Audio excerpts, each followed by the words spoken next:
waxaan ka ambabaxay magaalada Dhuusamareeb ee caasimadda Galmudug waxaana ku sii jeedaa degmada Gadoon ee gobolka Galgaduud.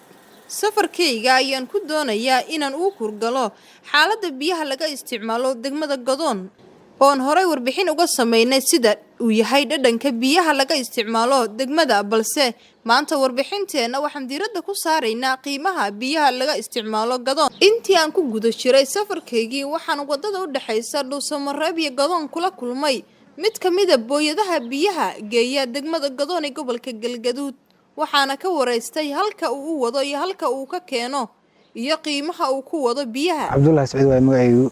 biyaha waxaan ka keenay magaalada Dhuusamareeb waxaan ku sii wajahayn magaalada Gadoon oo loo wada. waayahay waxaad inoo sheegtaa Gadoon miyana biyo laga heli? Gadoon biyo waa laga helaa laakiin waa biyo oo dadku aysan cabi karin. dadku aysan cabi karin maxaad kala jeedaa? dadku macnaha xoolaad biyo xoolaad waa biyo xoolo culus. biyo culus ee bini'aadamku cabi karin. waayahay Dhuusamareeb qiimaha oo keenta biyaha noo sheegi kartaa? $120 aan hadda ku wadnaa biyahan awjeed. waayahay Gadoon may dhaafayaan biyahan waa kulay wasan u jeedo waa booyad weyn. waa dhaafayaan Gadoon ilaa iyo 40 kiiloomitir ugu yaraan waa dhaafayaan. ayakana qiimo inta laga u geynaysaa? kiiloomitirkii xagga u siyaadaba lacaga ku siyaadayay. waayahay Dhuusamareeb Gadoon imisa inta kiiloomitir isku jiraan? waa 38 kiiloomitir waay. safar dheer kadib iminka waxaan soo galay degmada Gadoon ee gobolka Galgaduud, waxaana doonayaa inaan tago ceelasha ku yaala degmada Gadoon. ceelkan oo ah ceel ay gacanta ku qodaan dadka deegaanka ayaa waxaan kula kulmay mid ka mid ah howlwadeennada gacanta ku haya ceelasha meeshan deegaankan degmada Gadoon ceelal badan baa laga qoday ilaa 7 ceel baa laga qoday.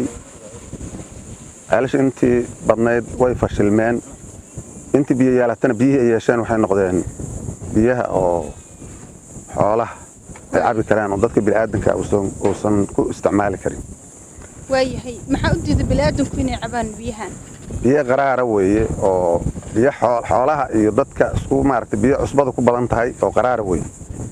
waayahay saas aawad ay cabi laayihiin dadku marka? saas cabi laayihiin marka annaga waxaan sameynay iskudayo badan sameynay. hay'ada iskuday sameeyeen way ka tageen, dhowr ceel bay qodeen way ka tageen. deegaanka dad ah oo community-ga oo haddana waxa iskuday kale sameeyeen ceel kale qodeen oo ceel riiga haddana waxa way isla sidii buu noqday ilaa 7 ceel riig baa meeshan laga qoday oo qarash aad u far badan ku baxay oo waxa weeyaan ceelasheeda 250 iyo wix ka sii badan la qodaa. marka ceel 250 la qodayo iyo wix ka sii badan oo ceel riiga qarash ku baxaya waa dareemi kartaan. ka bacdi waxaan go'aansanay inaan bal haddana gacanta ku fiirino ceelkan hadda halkan ku yaala gacanta aan hadda naf ku raadinayna gacanta ku qodaynaa. ma la dhihi karaa ceelashan maadaama soo sheegtay ceel ilaa 7 gaari ay ka qodan yihiin meeshii loogu talagalay oo biyaha macaanka laga helaysay ay si gaar ah wadataan ma la dhihi karaa? wallahi taas waa waxa weeyaan anaga isku day intii suuragal waa sameynay. injineerada markaan la tashanana waxay nagu yiraahdeen aashaan intii ceel riig laga soo mari karo laga soo maray waa in aad raadidaan makiinadaha biyaha maceeyo oo kale maadaama aad biyo haysataan ee biyo inka qaraar yihiin. marka annaga dadka deegaanka dad xogaa aad u daalan waaye oo marxalado badan soo maray oo waxa la dhihi karaa biyahaas meelaha fog laga doonaya dadkan qarashkiisii oo dhanba la tagay.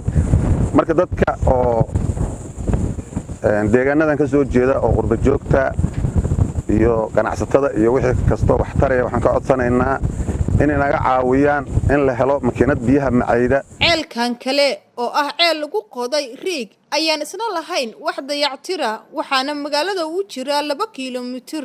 dadka deegaanka ayaa codsanaya in loo sameeyo dayactir. meeshan sidaad arkaysaan waa ceel laga qoday degmada Gadoon, waa ceelkii ugu dambeeyay oo laga qodo degmada Gadoon.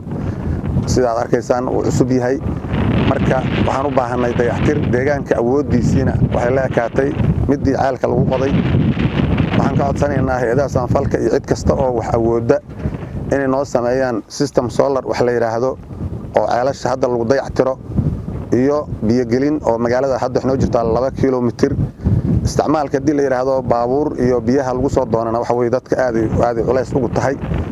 marka waxaan codsanaynaa in dayactir buuxa aan u helno iyo wixii ninka la yiraahdo ceelka biyihiisa waa kuraar waxaan u baahannahay oo biyaha macnaha dadka cabitaankiisa ku adag yihiin makiinad biyaha macayda inaan helno. Fartuun Maxamuud Axmed, Fartuun Filsan, Somali Cable TV, degmada Gadoon ee gobolka Galgaduud.